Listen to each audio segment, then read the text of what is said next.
What's up, Ice and Fire fans? Welcome back to the House of Vine podcast and the long-awaited part 3 of Golden Lions, Golden Dragons. It's been a while since we discussed this topic, so let's do a quick recap of our last 2 episodes. I started this series by claiming that the twins, Jaime and Cersei, are actually the illegitimate children of Aerys II and Joanna Lannister, not their little brother, Tyrion. Our first clue came from the author himself in the form of Jaime's aunt, Jenna Lannister. We listened to a dream that Jaime had, a dream in which he speaks to his mother. In their conversation, it strongly suggested that Lord Tywin is not the father of the Lannister twins.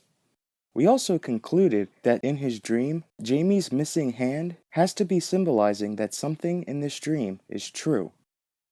We also discussed the sincerity of the Mad King Aerys and Lord Tywin's friendship, that their falling out must have been attributed to some kind of altercation involving the Lady Joanna. This, perhaps, could explain why she was abruptly dismissed from court. This then leads us to the last piece of evidence previously discussed in this series, the years in which the Lannister children were born. We are told that Joanna gave birth to the twins shortly after her dismissal from court in the year 266 AC, Tyrion following 7 years after that. A man so obsessed with the idea of legacy and family wouldn't wait 3 years after being wed to have children. This inconsistency in Tywin's character cannot be ignored. Okay, so let's head back to A Feast for Crows to have a closer look at the dream Jaime has about his mother. That night he dreamt that he was back in the great sept of Baelor, still standing vigil over his father's corpse. The sept was still and dark, until a woman emerged from the shadows and walked slowly to the bier. Sister? But it was not Cersei. She was all in grey, a silent sister. A hood and veil concealed her features, but he could see the candles burning in the green pools of her eyes. "Sister," he said, "what would you have of me?" His last word echoed up and down the sept.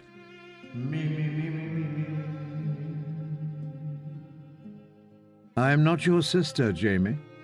She raised a pale, soft hand and pushed her hood back. "Have you forgotten me? Can I forget someone I never knew?" The words caught in his throat. He did know her, but it had been so long. "Will you forget your own Lord Father, too? I wonder if you ever knew him truly?" Her eyes were green, her hair spun gold. He could not tell how old she was. 15, he thought, or 50. She climbed the steps to stand above the bier. He could never abide being laughed at. That was the thing he hated most. "Who are you?" He had to hear her say it. "Question is, who are you?" "This is a dream." "Is it?" She smiled sadly. "Count your hands, child." "One." One hand clasped tight around the sword hilt. "Only one." "In my dreams, I always have 2 hands." He raised his right arm and stared uncomprehending at the ugliness of his stump. "We all dream of things we cannot have. Tywin dreamed that his son would be a great knight, that his daughter would be a queen. He dreamed they would be so strong and brave and beautiful that no one would ever laugh at them." "I am a knight," he told her, "and Cersei is a queen." A tear rolled down her cheek. The woman raised her hood again and turned her back on him. Jaime called after her, but already she was moving away, her skirt whispering lullabies as it brushed across the floor. "Don't leave me," he wanted to call, but of course she'd left them long ago.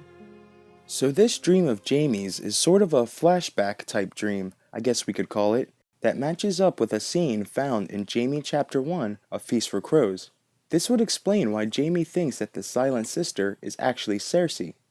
If you remember, it was she who came to Jaime while he was guarding Lord Tywin to offer him the position of hand. In this dream, however, the mystery woman tells him that she is not his sister. We already concluded that this silent sister is actually Jaime's mother, Joanna. Now, what I'm about to say might be taken as a giant leap on my part, and I wouldn't blame you, but I still have to mention it. When Jaime looks at the silent sister, Martin writes that he could see the candles burning in the green pools of her eyes. Martin also writes at the beginning of this dream that the great sept of Baelor was dark and still. It could be said that these two observations don't match up because, if there are candles in the room, the flames would be dancing, making the shadows move as well. If this were the case, the room wouldn't appear to be still at all. What might actually be happening here is that Jaime is seeing himself reflected in the eyes of his mother, the burning candles representing the Targaryen side of his bloodline. But like I said, it's kind of a stretch. Next, we have the part when Joanna asks if he ever truly knew his father. It's important to point out that before she tells Jaime that his father could never abide being laughed at, she first climbs the steps to stand above the bier. I think this is Martin's subtle attempt at telling the reader Joanna is not talking about the dead Hand of the King. There's only one person that would have been held in higher regard than Lord Tywin, and that would be the Mad King. Her standing above Tywin seems to cement this idea. It is true Tywin mistrusted laughter, but in regards to the Mad King, someone as paranoid as him, it seems more likely that he would be the one who hated being laughed at more than anything else. The last thing about this dream I want to talk about has to do with the fact that Tywin is only ever mentioned by name once in this scene. Joanna tells Jaime Tywin dreamed that his son would be a great knight, that his daughter would be a queen. He answers by stating that he is a knight and Cersei is a queen. We then see a tear run down the silent sister's cheek before she walks away. Now first of all, wouldn't it make more sense for Joanna to say, "Your father dreamed that his son would be a great knight, that his daughter would be a queen"? Why would a parent refer to the other by name when talking to their children? This only makes sense if Tywin isn't the twins' real father. As for the tear, this has to be showing how sad Joanna is that Tywin's dreams never came true. Okay, now it's time to talk about everyone's favorite character, the queen we love to hate, Cersei Lannister. Back in part 2, I said that we would look for any similar traits that she and King Aerys shared. We all know that the Mad King not only earned his nickname by burning High Lords to death, but by also being extremely suspicious and paranoid. It just so happens, paranoia is one of the main themes in Cersei's arc. One of the earliest examples of just how bad her paranoia is can be found in Cersei Chapter 3, A Feast for Crows. Tommen will be safe, I promise you. Safe? The word tasted bitter on her tongue. Jaime did not understand. No one understood. Tyrion will not kill the same way twice. He's too cunning for that. He could be under the floor even now, listening to every word we say, and making plans to open Tommen's throat. I want you to remain with Tommen all night. Is that understood? I will have a guardsman outside his door. She seized his arm. Not a guardsman, you, and inside his bedchamber. In case Tyrion crawls out of the hearth, he won't. So you say. Will you tell me that you found all the hidden tunnels in these walls? I will not have Tommen alone with Margaery, not for so much as half a heartbeat. Cersei had not wanted Tommen and his wife to share a bed at all, but the Tyrells had insisted. Margaery may share Tommen's bedchamber for that one night, she had been forced to say. No longer. Your Grace is so gracious, the Queen of Thoughts had replied, and everyone had exchanged smiles. Cersei's fingers were digging into Jaime's arm hard enough to leave bruises. I need eyes inside that room, she said. To see what? He asked. There can be no dangers of a consummation. Tommen is much too young, and Ossifer Plum was much too dead. But that did not stop him fathering a child, did it? Her brother looked lost. Who is Ossifer Plum? Was he Lord Philip's father, or who? Forget Plum, just remember what I told you. As you command, he said, as if her fears were groundless. Do you still mean to go ahead and burn the Tower of the Hand? After the feast. It was the only part of the day's festivities that Cersei thought she might enjoy. If the gods are good, the fire may smoke a few rats from the rubble. Jaime rolled his eyes.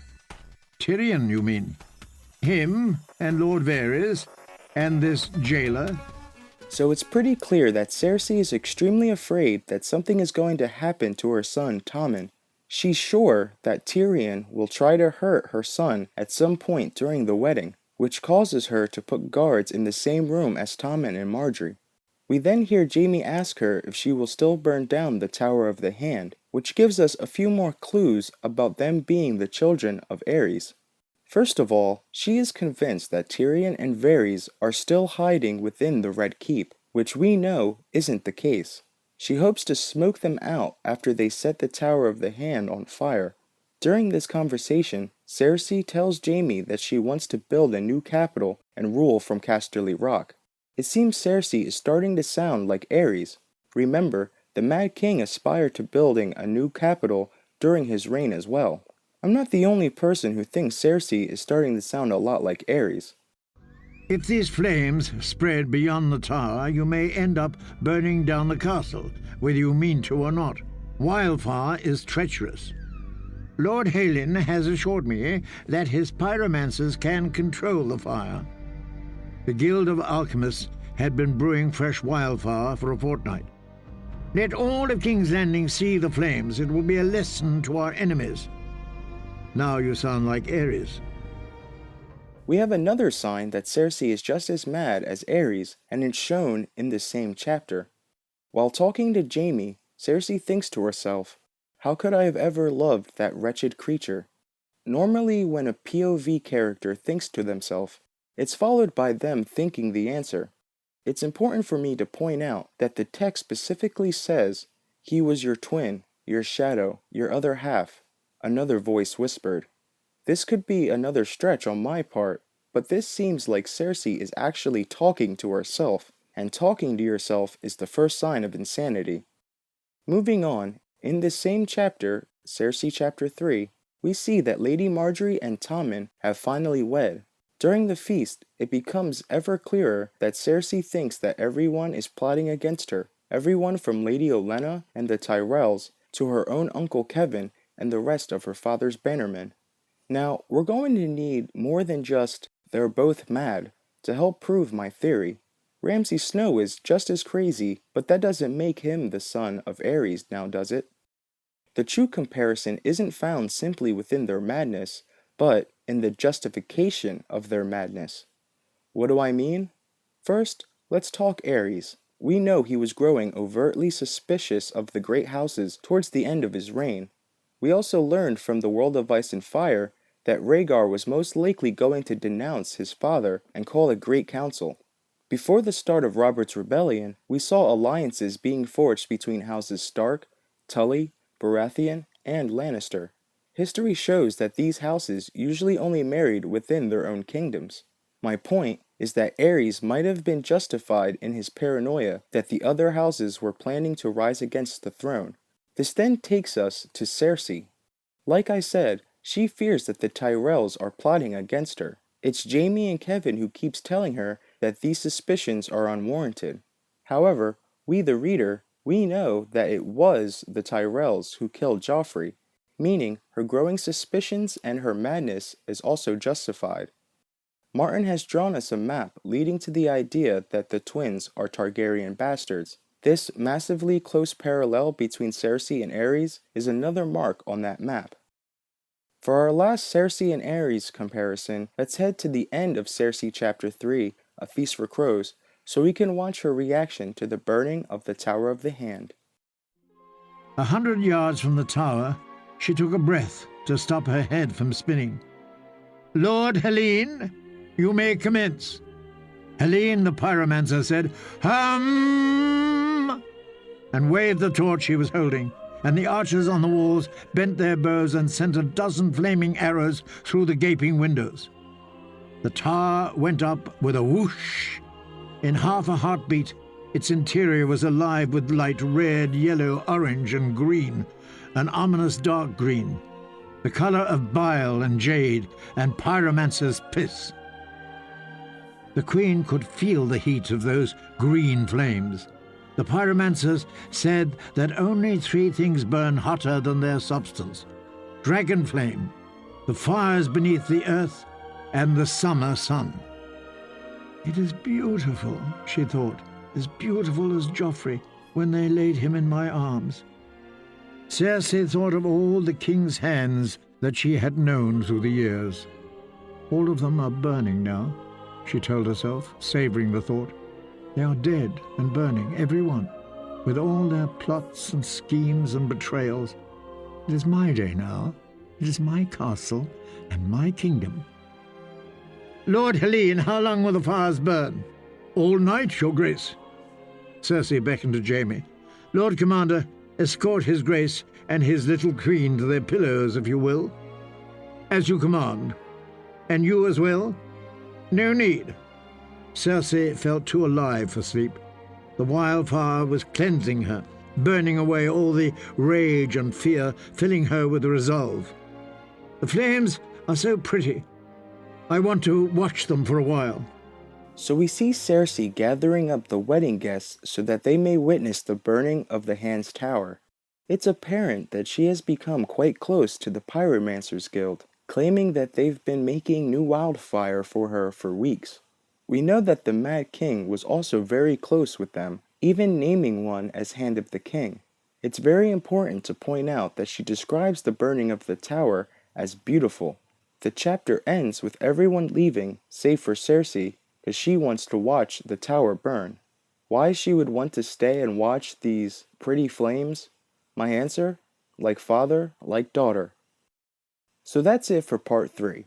In our 4th and final video, we'll take a look at the Lannister family tree found in the back of the World of Ice and Fire, and I'll tell you why I think Tyrion is Lord Tywin's only child. Thanks for watching.